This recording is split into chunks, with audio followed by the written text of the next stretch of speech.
종교를 연구하는 전문가들은 말하기를 이 세상에는 4천에서 6천 개의 종교가 있다고 합니다. 그런데 그 많은 종교들과 우리 기독교는 완전히 다릅니다. 요즘 이 종교다원주의라고 그래가지고 어느 종교나 똑같다고 주장하는 분들이 있어요. 뭐 어느 종교를 믿어도 된다고 주장합니다. 그러나 그렇지 않습니다. 기독교가 다른 종교와 완전히 근본적으로 다른 것은 하나님이 우리에게 찾아오시고 그래서 우리가 하나님을 만날 수 있게 되었다는 거예요. 참 놀라운 일이 아닐 수가 없습니다. 기독교는 우리 인간이 하나님을 찾아가는 종교가 아니에요. 하나님이 우리 사람에게 찾아오는 종교. 참 대단한 것이 이것입니다. 아담과 하와가 범죄했을 때 아담과 하와가 하나님께 찾아 나간 게 아닙니다. 하나님이 숲을 속에 숨어 있는 아담과 하와를 찾아 나가셨어요. 그리고 아담아, 네가 어디 있느냐 물었습니다. 아담을 찾았습니다. 가죽 옷을 지어 입혔어요. 그리고 아담과 하와의 죄를 사해 주었습니다. 여러분, 하나님이 인간에게 찾아온다는 건 기적 중에 기적이 아닐 수가 없습니다. 우리 인간은 아무리 노력해도 인간의 힘과 수고와 노력으로 하나님 찾아갈 수가 없어요. 또 하나님이 우리에게 찾아와 우리를 만나 주시는 것도 우리가 무슨 하나님을 만날 만한 자격이 있거나 훌륭하고 혹은 선행을 많이 해서 하나님이 우리를 만나 주시는 게 아닙니다. 오늘 본문을 보게 되면 야곱의 이야기가 기록되어 있어요. 야곱이 형과 아버지 이삭을 속이고 장자권을 취득하고 그리고 아버지와 이 이삭의 분노에 아버지와 이삭의 분노를 피하기 위해서 도망가게 되면 어디로 가는가 하면 저 파단 아람에 살고 있는 외삼촌 집으로 가게 돼요. 여러분 800km나 되는 수천 리가 되는 머나먼 거리입니다. 가다가 주물게 돼서 광야에 머물게 됩니다. 베델이었어요. 베델 광야예요. 돌베개를 베고 자고 있어요. 근데 꿈에 놀라운 일이 일어납니다. 사닥다리가 저 하늘 꼭대기까지 쭉 뻗쳐 있어요. 그리고 그 사닥다리 위에 천사들이 오르락내리락 합니다. 자세히 보니까 그 사닥다리 맨 꼭대기에 하나님이 계셨어요. 그리고 하나님이 야곱을 찾아오셨습니다. 그리고 야곱을 사랑하시고 은혜를 베풀어서 야곱에게 복을 내려주십니다. 네가 있는 이 땅을 내가 너와 네 후손에게 주겠다. 그리고 내 후손에 번성하고 내 후손 중에서 메시아가 탄생할 것이다. 내가 너와 함께해서 어디로 가든지 함께 있어서 내가 다시 고향 땅으로 돌아가게 된다고 약속을 합니다. 야곱은 너무나 놀랐어요. 꿈을 깨자마자 벽에 자던 돌베개를 씌워서 기름을 붓고 아, 이것이 광야가 아니라 바로 이것이 하나님의 전이고 이것이 하늘의 문이었구나. 놀라운 일입니다. 왜 놀라운 일인가 하면 하나님이 찾아오는 건 이건 어떤 노력과 수고에 의해서 되는 게 아니고 불가항력적이에요. 그래서 신학적으로 이걸 불가항력적인 은혜라 그렇게 말해요. 우리가 싫다고 해서 안 만나주시는 것도 아니고 우리가 좋다고 해서 만나주는 것도 아니에요. 하나님의 전적인 우리를 향한 하나님의 사랑이요 은혜인 것입니다. 자, 야곱이 어떤 상황에서 만나주셨는가 오늘 아침에 이것을 좀 말씀드리려고 그래요. 그 첫째는 범죄한 야곱을 찾아오시는 겁니다. 참 놀라운 일이지. 아니 잘해가지고 선한 일을 많이 해서 그래서 찾아왔다고 하면 그건 또 일리가 있어요. 좋은 일을 많이 하고 칭찬받는 일 큰 공로를 세웠어요. 그럼 찾아와서 만난다는 일리가 있지만 야곱은 그게 아니라 역으로 범죄했어요. 요즘 말로 하면 사기를 한 거예요. 그런데 하나님은 야곱을 찾아오셨어요. 이게 참 놀라운 일이 알 수가 없습니다. 여러분, 하나님의 모든 삶은, 행위는 전체가 다 사랑입니다. 오늘 우리도 생각해 보면 야곱 못지않게 하나님 떠나고 범죄하고 때로는 어두운 세상에 파묻혀 살고 하나님 믿는다고 하지만 한쪽은 한 발은 세상에 한 발은 하나님께 양다리 걸쳐놓고 왔다 갔다 하는 그런 경우도 얼마나 많이 있습니까? 우리가 믿는다고 하지만 삶을 보면 이게 신자인지 불신자인지 알 수 없는 그런 세속화된 삶을 사는 경우들이 얼마나 많은지 몰라요. 그런데 여러분, 놀라운 것은 우리가 범죄하고 하나님 떠나도 방탕하고 죄 가운데 살아도 하나님은 찾아오시는 거예요. 만나주시는 거예요. 이게 참 은혜예요. 사랑이.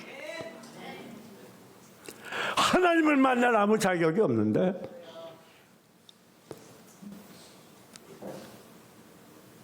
하나님은 무조건 우리에게 찾아오셔요. 그래서 주님께서 이 땅에 오셔서 머리에 가시관 손발에 옆구리에 창을 찔려요. 피와 땀과 지내고 다 쏟아 생명을 버려서 우리를 구원해 주시고 하나님의 자녀로 삼아 줬어요. 이게 은혜입니다. 이게 있을 수 없는 일이에요. 어떻게 이런 일이 있을 수가 있습니까?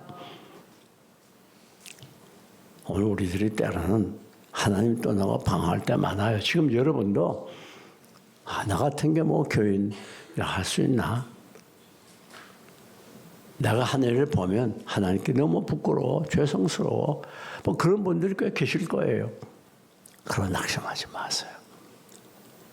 그러나 하나님은 여러분을 찾아오십니다. 만나주십니다. 두 번째, 하나님은 불안한 야곱을 만나주셨어요. 여러분, 야곱은 아주 불안한 가운데 있었겠죠. 왜? 자, 800km나 넘는 그 먼 길을 짐승을 탄 것도 아니에요. 막 걸어서 가야 하는. 그리고 또 이 외삼촌 나반의 집에서 어떻게 살아야 될는지 자기를 어떻게 볼는지 몰라요. 정말 막막한 걸음입니다. 불안하지 않을 수가 없어요. 그런데 하나님은 이 불안한 야곱에게 찾아오셨어요. 여러분, 이 세상은 모든 것이 불안합니다. 사회가 얼마나 불안합니까? 뒤죽박죽이에요. 얼마나 혼란하고 무질서합니까? 위아래가 없어요, 지금은. 종교도 마찬가지. 너무 종교가 난립해가지고, 아니, 일반 종교를 얘기하지 않고 기독교도 마찬가지입니다. 얼마나 혼란스럽습니까? 사이비와 이단이 얼마나 판을 쳐요. 뭐가 뭔지 잘 몰라요. 불안합니다. 윤리적, 도덕적으로도 불안합니다.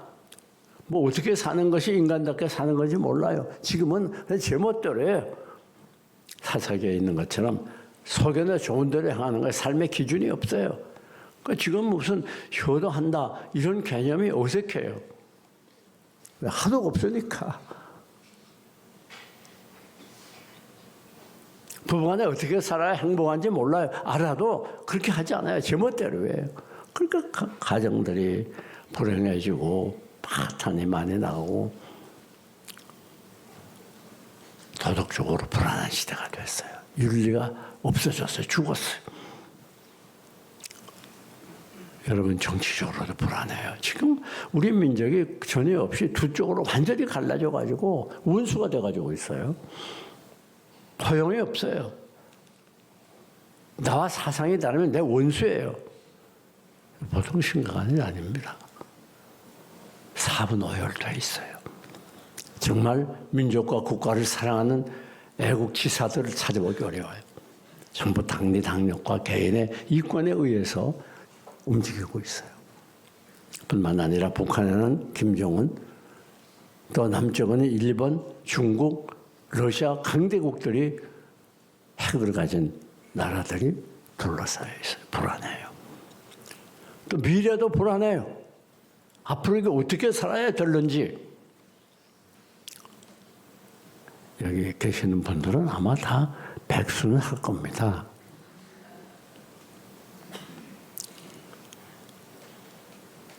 여기 소망이 남아서 아마 소망이 나이 되면 요즘 중고등학생들 되면 120수로 갈지도 몰라요. 근데 그것이 좋아 보여도 우리에게 큰 불안을 가져다 줘요. 그럼 60세 은퇴해가지고 40년을 어떻게 살아요? 뭐 먹고 살겠어요? 이게 불안하지 않을 수가 없어요. 현재도 지금 취직 못해서 힘든데. 그런데 여러분, 꼭 기억하세요. 이렇게 불안한 야곱에게 누가 찾아오셨어요? 하나님이 찾아오셨어요. 여러분, 걱정하지 마세요.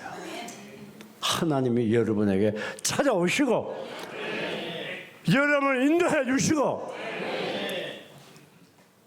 여러분의 갈 길을 보여주세요. 하나님의 놀라운 사랑입니다. 그런 거를 우리 그리스도인들이 정말 바로 예수 믿는다면 불안할 수가 없어요. 하나님이 계신데 왜 불안합니까? 네? 우리 험한 인생을 나 혼자 걸어가는 단독자들이 아닙니다. 하나님이 우리에게 오시고 우리와 함께 해주시고 우리의 필요를 공급해 주세요. 불안하지 않습니다. 왜 불안합니까? 하나님을 불신앙해서 불안한 거예요. 여러분, 우리가 범죄한다고 너무 낙심하지 말아야 돼요. 그래서 하나님 만나주세요. 내가 이렇게 범죄하는데 하나님이 나 만나주시나? 걱정하지 마세요. 믿는 자들을 핍박하고 감옥에 가두던 약한 사울이라는 청년이 다메섹에 가서 떡한 일을 하려고 가는 도중에 예수님을 만나잖아요. 사울아, 사울아, 내가 왜 나를 핍박하느냐? 사울을 찾아와서 그 사울을 변화시키고 복음의 증인을 삼지 않습니까? 우리가 연약합니다. 넘어집니다. 때로는 하나님 떠납니다. 때로는 죄 가운데 빠질 때가 많아요. 다른 사람이 볼 때 손가락질할 수밖에 없는 그런 세속적인 삶으로 방탕한 삶으로 나갈 때도 있을 수 있어요. 낙심하지 말아요. 왜? 그래도 하나님은 만나주시고 그래도 하나님을 찾아와 주시고 그래도 하나님 우리를 도와주세요.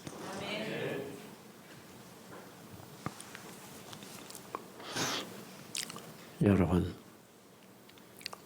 뿐만 아닙니다. 고독한 야곱에게 찾아오셨어요.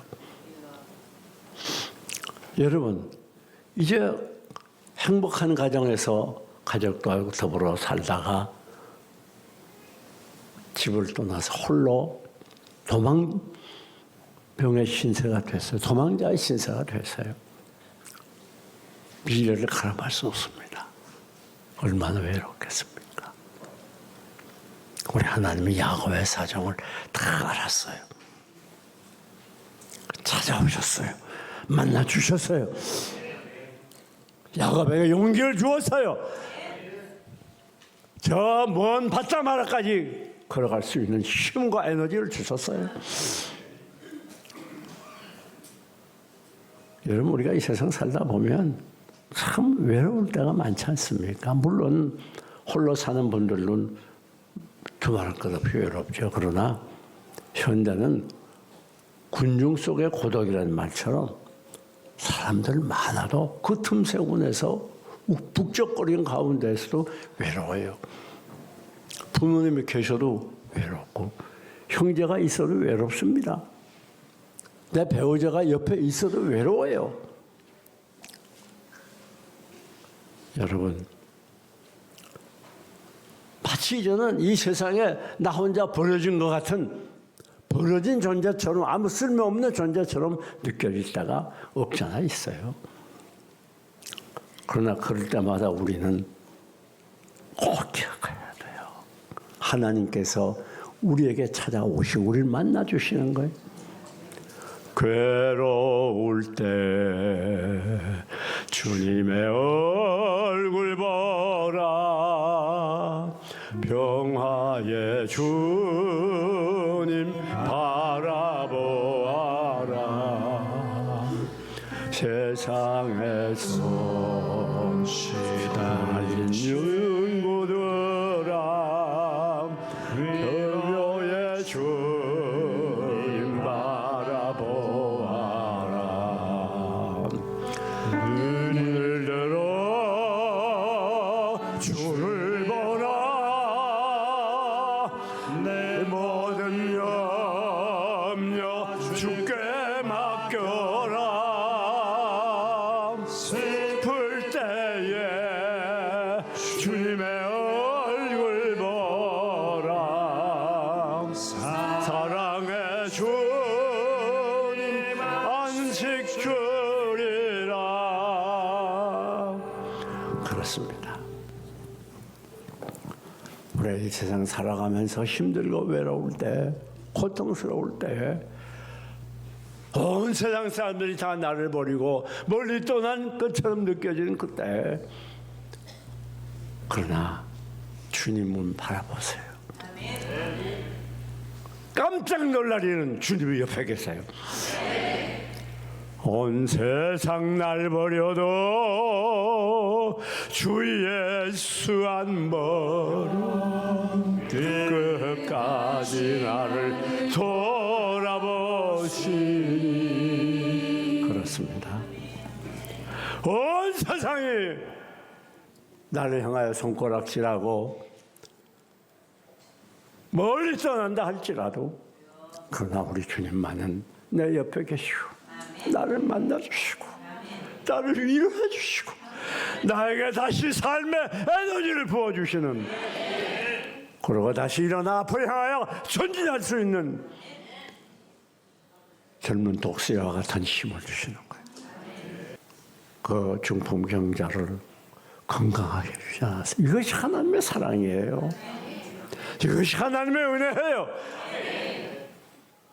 그런 거를 사랑하는 여러분, 어떤 경우에도 낙심하지 맙시다. 그 야곱 보았던 그 사닥다리, 그건 바로 우리 주님을 가르칩니다. 하나님과 우리 인간을 연결시켰던 사닥다리 되신 우리 주님이 범죄함으로 원수되었던 우리들과 하나님을 연결시켜 주었어요. 그리고 야곱에게 복을 주었던 것처럼 우리의 범죄함으로 인하여, 우리의 무능과 연약으로 인하여 때로는 범죄하고 넘어지고 저 가운데 살아도, 그리고 때로는 불안한 가운데에서 힘들게 살아도, 아니 고독한 자리에서 눈물 뿌리며 밤을 지새워도, 아니 이제 이 세상 모든 것 다 포기하고 이 세상 삶을 정리하려는 마음이 솟구쳐 올라도 낙심하지 맙시다. 왜요? 하나님이 찾아오세요. 만나주세요. 하나님 만나면 모든 문제가 해결돼요.